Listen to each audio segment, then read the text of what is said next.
Most people don't understand the true scale of the cartoon business. The budget of an average Family Guy episode runs about $2 million from start to finish.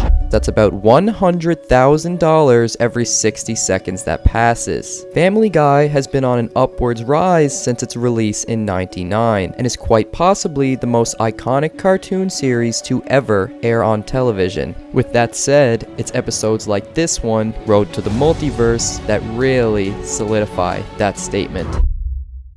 Family Guy Season 8 Road to the Multiverse is a part of Brian and Stewie's Road to series. In this episode, Brian and Stewie travel to a variety of alternate universes, where at least one thing is changed about society. They flicker through different worlds such as Walt Disney, human life, futuristic Quahog, and more. This episode is an outlier to just about all other Family Guy episodes, as it doesn't follow the original structure and genre of a typical filler. Road to the Multiverse seemed to appear on every top 10 favorite episode list I could find, alongside the Bank Vault episode and the Clue-inspired episode, which I actually made an entire video on.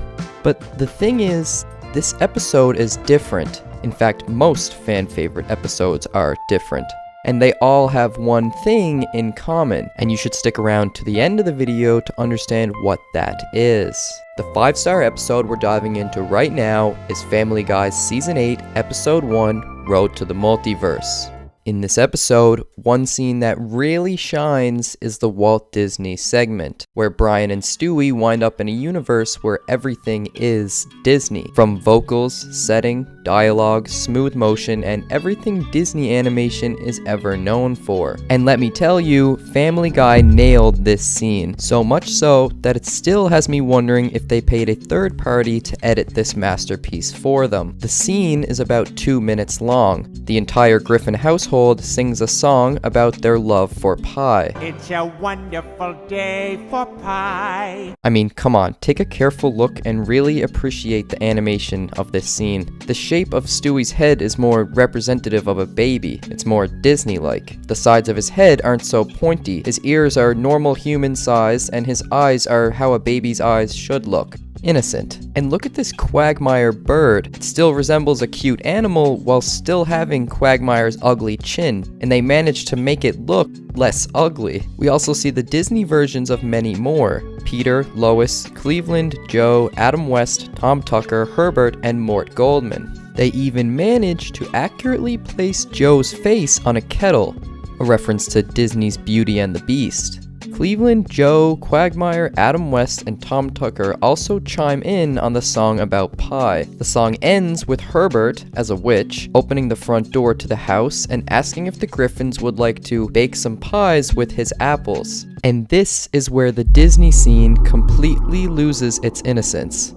It's Family Guy. What did you expect here? The characters throw multiple pies at his head and slam the door in his face. And it gets even worse. It's pretty easy to tell that Disney had no part in the creation of this scene because the dark humor used towards the company, specifically Walt Disney himself. So Mort Goldman then opens the front door to the Griffin house and says, "Hello everybody." And as we all know from the show, the Goldmans are Jewish. The characters yell from the living room, calling Mort a Jew, and begin to murder him on the spot. Stewie then rolls his eyes and says, "Oh yeah, I forgot this is a Disney universe." Now, if you never got this joke the first time, I'll give you the explanation. Walt Disney is supposedly known as an anti-Semitic. If you're unfamiliar with this term, it means hostile to or prejudice against the Jewish. There's no physical proof of it, but a large percentage of people were anti-Semitic in the 1940s, and Walt Disney's best friend Henry Ford actually published a book on his hatred for Jewish people, named The International Jew, the World's Problem. So it's an ongoing theory that this company has bad intentions. We don't really know if that's the case, so I'll just leave it at that. Nonetheless, it's a little awkward that Disney actually owns the Family Guy show now. This episode was created in 2009, and as of 2019, Disney purchased 20th Century Fox, which owned the rights to Family Guy, thus making them the new owners of the show. And despite the Jew joke, it still didn't stop them from airing this episode on Disney+. So hey, at least they're giving the people what they want. But remember that $2 million episode budget I mentioned at the start of the video? Well, you can throw that completely out the window because this doesn't classify as an average Family Guy episode. After the animation was all said and done, I don't even want to know how much this episode cost. And one more thing, I'm just gonna play this clip. Listen to the audio in the background. Sweet and warm and fuzzy.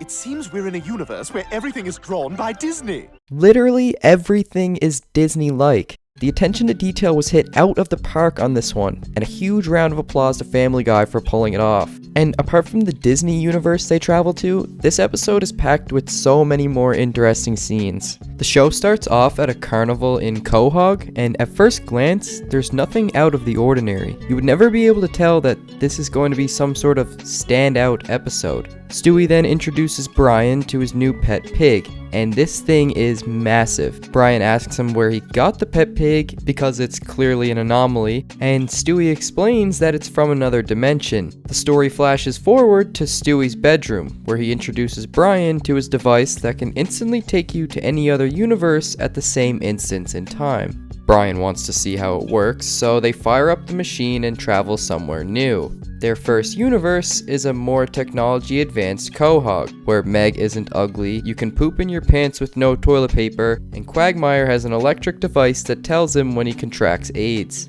With the device on a shuffle mode, they travel to a bunch more universes at random.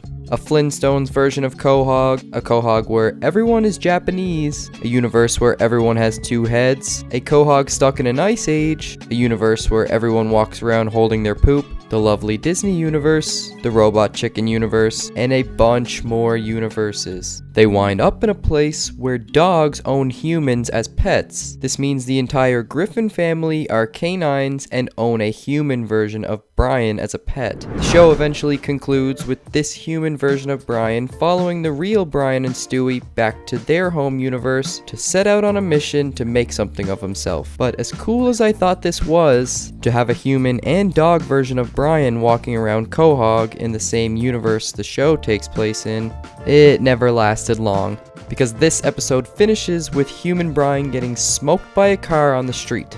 Well played, Family Guy.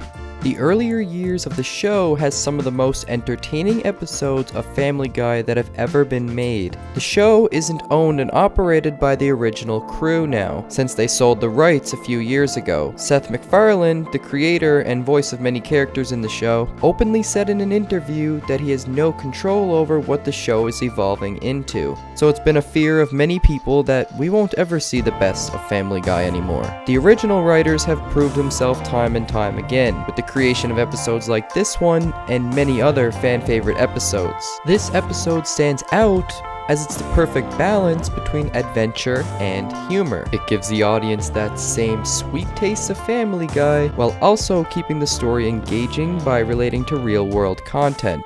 A few perfect examples are the Disney, Flintstones, and Robot Chicken universes. The main takeaway from this, and why episodes like these are so special, is because it tells us that Family Guy does what they want. They make episodes and change the setting to whatever they want, say whatever they want, and make fun of whoever they want, all while having the ability to actually pull it off and keep their audience entertained. This confidence really shines through, and it doesn't go unnoticed by anyone. It's the same reason that you're watching an analysis video right now on an episode that's over a decade old. And since you're still here, I want to take the time and say thank you for sticking around, and I appreciate every single one of you guys. If you've watched this Family Guy episode before, tell me your thoughts about it in the comments section, and I'll get back to every single comment under this video. Thanks for watching my video to the end, and if you want to see more videos like this, press the like button. This is Stronghold below. Please like and subscribe to help me grow the channel, and check out my last video here.